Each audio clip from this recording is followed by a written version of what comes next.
نحمده ونصلي ونسلم على رسوله الكريم اما بعد فاعوذ بالله من الشيطان الرجيم بسم الله الرحمن الرحيم ان الله وملائكته يصلون على النبي يا ايها الذين امنوا صلوا عليه وسلموا تسليما اللهم صل على محمد وعلى ال محمد كما صليت على ابراهيم وعلى ال ابراهيم انك حميد مجيد اللهم بارك على محمد وعلى ال محمد كما باركت على ابراهيم وعلى ال ابراهيم انك حميد مجيد اللهم رب اشرح لي صدري ويسر لي امري واحلل عقدة من لساني يفقهوا قولي اللهم رب يسر ولا تعسر وتمم بالخير ربي زدني علما ربي زدني علما ربي زدني علما اللهم افتح علينا حكمتك وانشر علينا رحمتك يا ذا الجلال والإكرام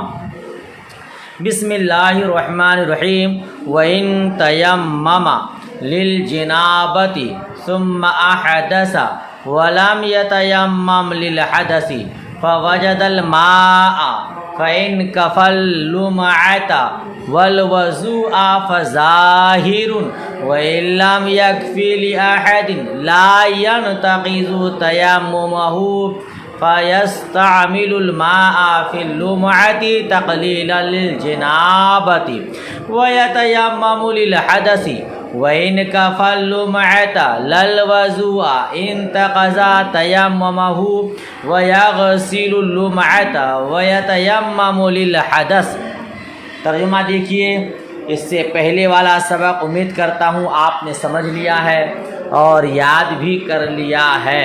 اب اس کو لوٹائے بغیر آگے کا سبق پڑھاتا ہوں، امید کرتا ہوں اس کو بھی آپ بغور سماعت کریں گے اور سمجھنے کی کوشش کریں گے۔ جہاں سمجھ میں نہ آئے پوچھیے گا، انشاءاللہ تبارک و تعالی اسے حل کرنے کی کوشش کروں گا۔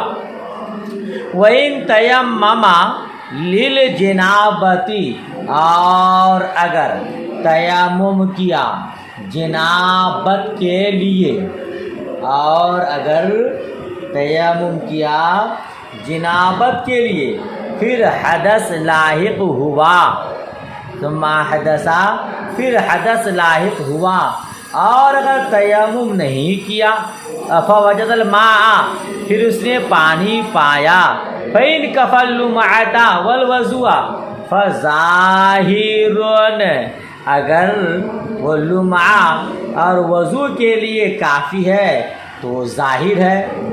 اگر پانی اس کے لیے لمعہ، پہلے بتایا تھا نا، لمعہ بدن کے کسی حصہ میں کوئی خشک جگہ رہ جائے اس کو کہتے ہیں، تو لمعہ اور وضو اگر دونوں کے لیے کافی ہے تب تو اس کا حکم ظاہر ہے، یعنی تیمم باقی نہ رہے گا، تیمم باقی نہیں رہے گا۔ جنابت کے لیے تیمم کیا تھا، پھر حدث لاحق ہوا، ولا یتیمم، اور اس نے تیمم حدث کے لیے نہیں کیا، پھر پانی پایا، اگر وہ لمعہ اور وضو دونوں کے لیے کافی ہے تو ظاہر ہے، مطلب یہ کہ اس کا تیمم اب باقی نہ رہے گا، اس کو پھر سے تیمم کرنا پڑے گا، ہے نا، یا پھر پانی پا لیا تو وضو کرے گا اور لمعہ کو دھو لے گا۔ وَإِن لَّمْ يَكْفِ لِأَحَدٍ، اور اگر کسی ایک کے لیے بھی کافی نہ ہو تو تیمم نہیں ٹوٹے گا، ٹھیک ہے۔ فَيَسْتَعْمِلُ الْمَاءَ فِي اللُّمْعَةِ، بس جنابت کو کم کرنے کے لیے پانی کو لمعہ دھونے میں استعمال کرے گا۔ ترجمہ سمجھ میں آ رہا ہے؟ فَيَسْتَعْمِلُ الْمَاءَ فِي اللُّمْعَةِ، تو پانی کو استعمال کرے گا لمعہ میں، تقلیلا للجنابت، جنابت کو کم کرنے کے لیے، وَيَتَيَمَّمُ لِلْحَدَثِ، اور حدث کے لیے تیمم کرے گا، وَإِن كَفَى اللُّمْعَةَ لَلْوَضُوء، اور اگر صرف لمعہ کے لیے کافی ہو، وضو کے لیے کافی نہ ہو تو جنابت کے حق میں تیمم ٹوٹ جائے گا اور اس سے لمعہ کو دھو لے گا اور حدث کے لیے تیمم کرے گا، اور حدث کے لیے تیمم کرے گا. ٹھیک ہے, مسئلہ بالکل واضح ہے. وَإِنْ كَفَى لِلْوُضُوءِ لَا لِلْلُمْعَةِ, اور اگر وضو کے لیے پانی کافی ہو, لمعہ کے لیے کافی نہ ہو, فَتَيَمُّمُهُ بَاقٍ وَعَلَيْهِ الْوُضُوء, تو اس کی جنابت کا تیمم باقی رہے گا اور اس پر وضو واجب ہوگا. وضو کے لیے پانی کافی ہے, دھونے کے لیے کافی نہیں ہے, تو فتیمم باقی علیہ, تو اس کا تیمم باقی رہے گا. وعلیہ الوضو, اور اس پر وضو واجب رہے گا. وَإِنْ كَفَى لِكُلِّ وَاحِدٍ مُنْفَرِدًا يَصْرِفُهُ إِلَى اللُّمْعَةِ وَتَيَمَّمَ لِلْحَدَثِ, جی, اور اگر ہر ایک کے لیے منفردن کافی ہے, الگ الگ طور پر لمعہ دھوئے یا وضو کرے, تو حکم کیا ہوگا؟ تو اس کو لمعہ کے لیے خرچ کرے اور حدث کے لیے تیمم کرے. پانی اتنا ہے کہ یا تو دھو سکتا ہے یا وضو کر سکتا ہے, تو وضو کرے گا, کیا کہتے ہیں کہ لمعہ کو دھو لے گا اور حدث کے لیے وضو کرے گا. مسئلہ بالکل واضح ہے. فَإِن تَوَضَّأَ بِهِ جَازَ وَيُعِيدُ التَّيَمُّمَ, اور اگر پانی سے وضو کیا اور لمعہ نہیں دھویا تو بھی جائز ہے. کیا کیا؟ فَإِن تَوَضَّأَ بِهِ, اگر اس پانی سے وضو کیا اور تیمم کیا لمعہ نہیں دھویا تو بھی جائز ہے, یہ بھی کرنا کافی ہے, مگر اس صورت میں تیمم پھر سے کرے گا. وَيُعِيدُ التَّيَمُّمَ, اور تیمم کو لوٹائے گا, تیمم پھر سے کرے گا. وَلَوْ لَمْ يَتَوَضَّأْ بِهِ, اگرچہ اس سے وضو نہیں کیا, اور اگر اس پانی سے وضو نہیں کیا لیکن حدث کے لیے پہلے تیمم کر لیا, پھر اس پانی کو لمعہ دھونے میں خرچ کیا, تو اس صورت میں تیمم کا اعادہ کرے گا یا نہیں, یہ ایک مسئلہ ہے. سمجھ میں بات آئی کیا؟ اور اگر اس پانی سے وضو نہیں کیا لیکن حدث کے لیے پہلے تیمم کر لیا, پھر اس پانی کو لمعہ دھونے میں خرچ کیا, تو اس صورت میں تیمم کا اعادہ کرے گا یا نہیں, ایک مسئلہ ہے. ففی روایت زیادات یعید وفی روایت الاصل لا, تو زیادات کی روایت میں ہے کہ اعادہ کرے گا, اور اصل یعنی مبسوط کی روایت میں ہے کہ اعادہ نہیں کرے گا. سمجھ شریف میں بات آ گئی. زیادات کی روایت میں ہے کہ کیا کرے گا؟ لوٹائے گا, اور مبسوط کی روایت میں ہے کہ نہیں لوٹائے گا. ثم انما يثبت القدرة اذا لم يكن مصروفا الى جهة اهم حتى اذا كان على بدنه او ثوبه نجاسة يصرفه الى النجاسة. جی دیکھیے آپ مسئلہ کیا کر رہے ہیں. پھر قدرت علی الماء, پانی پر قدرت اس وقت ثابت ہوتی ہے جب وضو و غسل میں سے اہم جہت کی طرف اس پانی کو خرچ کرنا واجب نہ ہو. پھر قدرت علی الماء, یعنی پانی پر قدرت کس کو کہیں گے, اسی کو بتا رہے ہیں. پھر پانی پر قدرت ثابت ہوتی ہے جب وضو و غسل میں سے اہم جہت کی طرف اس پانی کو خرچ کرنا واجب نہ ہو, یہاں تک کہ جب اس کے بدن یا کپڑے پر نجاست ہو تو نجاست کے دور کرنے کے لیے اس پانی کو خرچ کرے. سمجھ رہے ہیں؟ بدن پر نجاست ہے, کپڑے پر نجاست ہے, تو اب پہلے وہ بدن میں جو نجاست لگی ہے اس کو دور کرے, یا کپڑے پر جو نجاست ہے اس کو دور کرے. یہ اہم ہے. سمجھ رہے ہیں؟ اس مسئلہ کو اچھے سے سمجھے. مسئلہ یہ ہے کہ ایک شخص ہے اس پر وضو بھی واجب ہے اور لمعہ دھونا بھی باقی ہے، پھر اس پر مزید یہ ہے کہ اس کے بدن یا کپڑے میں نجاست بھی ہے، تو اس صورت میں وضو اور غسل کے لمعہ میں سے لمعہ دھونا وضو کرنے کے بنسبت اہم تھا۔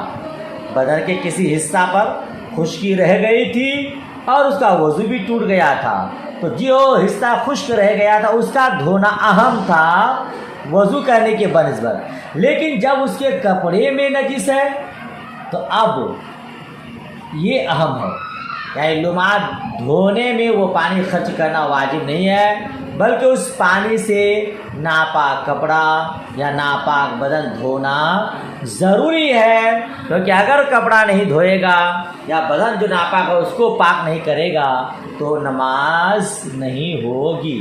لہذا اس صورت میں لمعہ اور وضو دونوں کے لیے تیمم کرے اور پانی سے نجاست کو دور کرے۔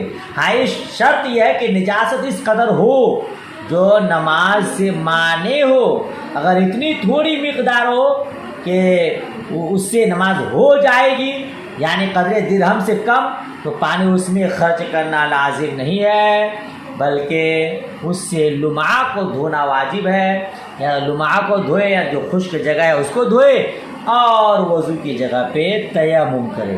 ابھی آگے اس کی بحث انشاءاللہ تبارک و تعالی تفصیل کے ساتھ آئے گی، ابھی اتنا ہی مسئلہ یاد رکھیے۔ ثم القدرۃ یثبت بطریق الاباحہ، پھر قدرت اباحت کے طور پر ثابت ہوگی، پھر قدرت اباحت کے طور پر ثابت ہوگی۔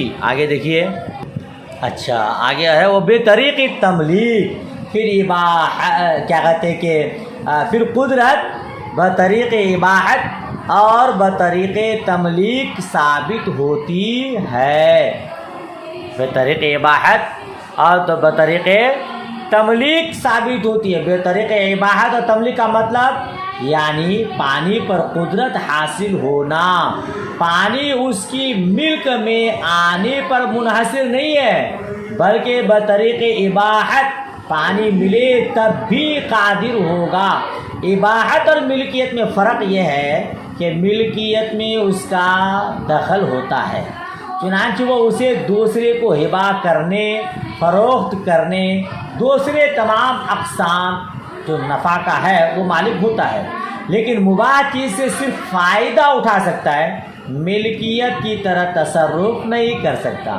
مطلب یہ کہ اس پانی سے وہ فائدہ اٹھا سکتا ہے، تو قدرت اباحت کے طور پر بھی ہوتا ہے اور تملیک کے طور پر بھی ثابت ہوتی ہے۔ سمجھ رہے ہیں؟ فَإِنْ قَالَ صَاحِبُ الْمَاءِ بِجَمَاعَةٍ مِّنَ الْمُتَيَمِّمِينَ لِيَتَوَضَّأَ بِهَذَا الْمَاءِ أَيُّكُمْ شَاءَ عَلَى الْانْفِرَادِ وَالْمَاءُ يَكْفِي لِكُلِّ واحد مُنْفَرِدًا يَنْتَقِضُ تَيَمُّمُ كُلَّ واحد۔ کیا مطلب؟ اس کا ترجمہ دیکھیے، پھر اگر پانی کا مالک تیمم کرنے والی جماعت سے کہے کہ تم میں سے جو چاہے انفرادی طور پر اس پانی سے وضو کرے، یعنی ایک جماعت نے تیمم کیا ہے، اب صاحب ماں پانی کا مالک اس جماعت سے یہ کہہ رہا ہے کہ تم میں سے کوئی ایک، پوری جماعت نہیں، پوری جماعت میں سے تم میں سے جو کوئی انفرادی طور پر الگ الگ طور پر وضو کرنا چاہے تو اس پانی سے وضو کرے، ٹھیک ہے۔ والماء یکفی لکل واحد، حالانکہ پانی منفردن ہر ایک کے لیے کافی ہے، اکٹھے سب کے لیے کافی نہیں ہے، لیکن الگ الگ طور پر ایک کے لیے کافی ہے، تو اس صورت میں سب کا تیمم ٹوٹ جائے گا۔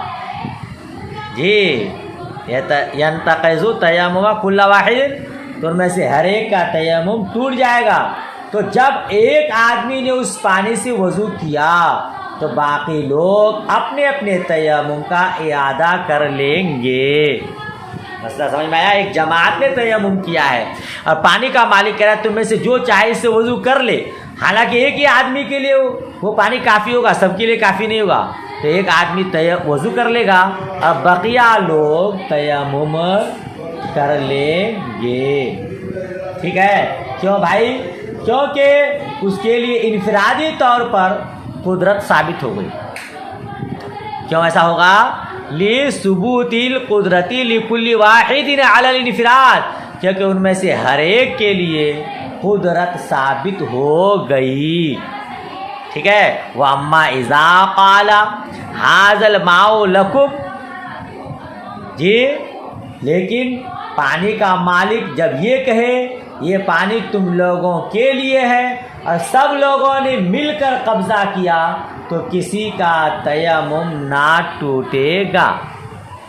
وَأَمَّا إِذَا قَالَ هَذَا الْمَاءُ لَكُمْ، لیکن پانی کا مالک کہے یہ پانی تمہارے لیے ہے، وَقَبَضُوا، اور سب مل کر قبضہ کیے، لَا يَنْتَقِضُ تَيَمُّمُهُمْ، تو ان کا تیمم نہیں ٹوٹے گا، چونکہ سب جب مل کر قبضہ کیا ہے تو اتنا پانی تو سب کے لیے کافی ہے ہی نہیں، گویا کہ تمام لوگ پانی پر قادر نہیں ہوئے، لہذا کسی کا تیمم نہیں ٹوٹے گا۔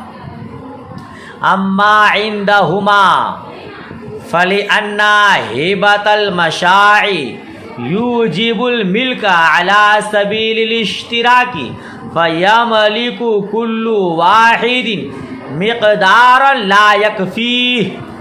اچھا، کہتے ہیں سب مل کر اگر قبضہ کیا تو کسی کا تیمم نہیں ٹوٹے گا، کسی کا تیمم نہیں ٹوٹے گا۔ کیوں نہیں ٹوٹے گا؟ لیکن صاحبین کے نزدیک، اما عندہما، لیکن صاحبے کے نزدیک کسی کا کیا کہتے ہیں نہیں ٹوٹے گا۔ کیوں؟ اسی لیے کہ مشاع یعنی غیر تقسیم شدہ کا ہبہ، مشاع کا معنی غیر تقسیم شدہ کا ہبہ بر سبیل اشتراک ملک کو ثابت کرتا ہے۔ تقسیم نہیں کیا ہوا ہے اور اس نے ہبہ کر دیا اور سب مل کر اس پر قبضہ کیے تو اب سب کا ملک اس میں ثابت کرتا ہے، لہذا ہر شخص اتنی مقدار پانی کا مالک ہوگا جو اس کے وضو کے لیے کافی نہیں ہے، اور جب اتنے پانی پر قادر ہو کوئی جو وضو کے لیے کافی نہیں ہے تو اس کا تیمم نہیں ٹوٹے گا۔ اسی لیے صاحبین کہتے ہیں سب مل کر اتنے پانی پر قبضہ کیا ہے جو اس کے لیے کافی نہیں ہے تو وضو نہیں ٹوٹے گا۔ وَأَمَّا عِنْدَ أَبِي حَنِيفَةَ، وَأَمَّا عِنْدَ أَبِي حَنِيفَةَ، لیکن امام اعظم ابو حنیفہ رحمۃ اللہ تعالی علیہ کے نزدیک فَالْأَصَحُّ أَنَّهُ يَبْقَى عَلَى مِلْكِ الْوَاهِبِ وَلَمْ يَثْبُتِ الْإِبَاحَةُ لِأَنَّهُ لَمَّا بَطَلَتِ الْهِبَةُ بَطَلَ مَا فِي ضِمْنِهَا مِنَ الْإِبَاحَةِ ثُمَّ إِنْ أَبَاحُوا وَاحِدًا بِعَيْنِهِ يَنْتَقِضُ تَيَمُّمُهُ عِنْدَهُمَا۔ اچھا، یہ الگ بات ہے، لیکن امام اعظم ابو حنیفہ رحمۃ اللہ تعالی علیہ کے نزدیک زیادہ صحیح یہ ہے کہ وہ پانی ہبہ کرنے والے کی ملک میں باقی رہتا ہے اور اباحت ثابت نہیں ہوتی ہے، اس لیے کہ ان کے نزدیک مشاع کا ہبہ باطل ہے، غیر تقسیم شدہ چیز کا ہبہ باطل ہے، کیونکہ جب ہبہ باطل ہو گیا تو وہ اباحت جو ہبہ کے ضمن میں تھی وہ بھی باطل ہو گئی، وہ بھی باطل۔ لہذا صاحبین کے نزدیک بھی اور امام اعظم ابو حنیفہ رحمۃ اللہ تعالی علیہ کے نزدیک بھی وضو نہیں ٹوٹے گا۔ جب مل کر کوئی اتنے پانی پر قبضہ کرے جو سب کے لیے کافی نہ ہو تو گویا کہ وہ پانی پر قادر نہیں ہوا، اور جب تک پانی پر قادر نہ ہو، قدرت نہ ہو، تب تک تیمم نہیں ٹوٹے گا، تو اس کا تیمم باقی رہے گا۔ سمجھ شریف میں بات آئی؟ اچھا، پھر آگے کیا کہتے ہیں؟ ثُمَّ إِنْ أَبَاحُوا وَاحِدًا بِعَيْنِهِ، پھر اگر سب نے کسی ایک متعین شخص کو مباح کر دیا، پھر سب نے کسی ایک معین شخص کو مباح کر دیا تو اس شخص کا تیمم صاحبین کے نزدیک باطل ہو گیا۔ امام اعظم ابو حنیفہ رحمۃ اللہ تعالیٰ علیہ کے نزدیک نہیں، سب مل کر اتنے پانی پر قبضہ کیا، سب مل کے ایک شخص کو دے دیا، بھائی چلو تم وضو کر لو، تو امام صاحبین کہتے ہیں کہ کیا ہو جائے گا، اس کا وضو باطل ہو جائے گا۔ لیکن امام اعظم ابو حنیفہ رحمۃ اللہ علیہ کے نزدیک اس کا وضو باطل نہیں ہوا۔ کیوں؟ لِأَنَّهُ لَمَّا لَمْ يَمْلِكُوهُ لَا يَصِحُ إِبَاحَتُهُمْ، کیونکہ جب وہ لوگ کیا کہتے ہیں کہ کیونکہ جب ہبا باطل ہو گئے، وہ لوگ جب پانی کے مالک نہ ہوئے تو ان کی اباحت صحیح نہ ہوئی۔ بھائی اس کا غیر تقسیم شدہ چیز کو ہبا کرنا ہی درست نہیں ہے، تو ہبا ہی نہیں ہوا ہے، اور جب ہبا ہی نہیں ہوا ہے تو قبضہ کرنے والے مالک نہیں ہوئے، اور جب مالک نہیں ہوئے وہ کسی چیز کو کیا کہتے ہیں کہ مباح قرار دیں غیر تملیک چیز کو، تو اباحت صحیح نہیں ہوگی۔ جب تک کوئی کسی چیز کا مالک نہیں ہوگا تب تک وہ اس چیز کو ہبا نہیں کر سکتا نا۔ تو پانی کا مالک پانی دیا، غیر تقسیم نہیں کیا، مشترکہ طور پر دے دیا، اور لوگوں نے قبضہ کیا تو ہبا کرنا درست نہیں، اور اس کا ان لوگوں نے جو قبضہ کیا وہ سب مالک بھی نہیں ہوں گے، لہذا اب وہ کسی کو دیتا ہے متعین طور پر جماعت میں سے تو یہ درست نہیں ہوگا، لہذا اس کا تیمم نہیں ٹوٹے گا۔ سمجھ رہے ہیں؟ وہی کہا کیونکہ ہبا کے باطل ہونے کی وجہ سے وہ لوگ جب پانی کے مالک نہ ہوئے تو ان کی اباحت صحیح نہ ہوئی۔ سمجھ شریف میں بات آئی، لا ردت حتی اذا تیمم المسلم ثم ارتد نعوذ باللہ من ثم اسلم یصح الصلاۃ بذلک تیمم، اور ردت تیمم کو باطل نہیں کرتی ہے۔ رد سمجھتا ہے ارتداد، کوئی مرتد ہو گیا، ردت تیمم کو باطل نہیں کرتی ہے، یہاں تک کہ جب کسی مسلمان نے تیمم کیا پھر مرتد ہو گیا، نعوذ باللہ من، ہم اس سے اللہ کی پناہ مانگتے ہیں، پھر مسلمان ہو گیا تو سابق تیمم سے اس کی نماز صحیح ہوگی۔ یہ مسئلہ سمجھ میں آیا؟ کوئی مسلمان کیا کیا؟ تیمم کیا، اور پھر وہ نعوذ باللہ مرتد ہو گیا اور پھر اسلام قبول کیا، تو درمیان میں اگر کوئی ناقض وضو نہیں پایا گیا تو اس کا وہی تیمم باقی رہے گا، اس سے اس کی نماز صحیح ہو جائے گی۔ امام ظفر رحمۃ اللہ علیہ کا اس میں اختلاف ہے، وہ فرماتے ہیں اس کے ارتداد کے سبب سے اس کا تیمم باطل ہو گیا، اس لیے کہ کفر تیمم کے منافی ہے، کیونکہ تیمم خلاف قیاس مشروع ہوا ہے اور کافر میں عبادت کی اہلیت نہیں ہے، اسی لیے اس کا تیمم باطل ہو گیا۔ اس کا جواب یہ کہ تیمم کے بعد کفر آنے سے تیمم اٹھ جاتا ہے، لیکن اس تیمم سے جو طہارت حاصل ہوتی ہے وہ باقی ہے، اس پر کفر کا آنا طہارت کے لیے منافی نہیں ہے۔ جیسے وضو پر کفر آنے سے اس سے طہارت جو حاصل ہوئی باطل نہیں ہوتی، اسی طرح تیمم کیا ہے بعد میں ارتداد ہو گیا، مرتد ہو گیا، پھر اسلام قبول کیا تو اس سے اس کا تیمم نہیں ٹوٹے گا۔ بات سمجھ شریف میں آئی؟ چلیے اسی کو سمجھیے، بار بار پڑھیے تو انشاءاللہ مسئلہ واضح ہوگا اور آپ اس سے مکمل فائدہ اٹھا سکیں گے انشاءاللہ تبارک و تعالی۔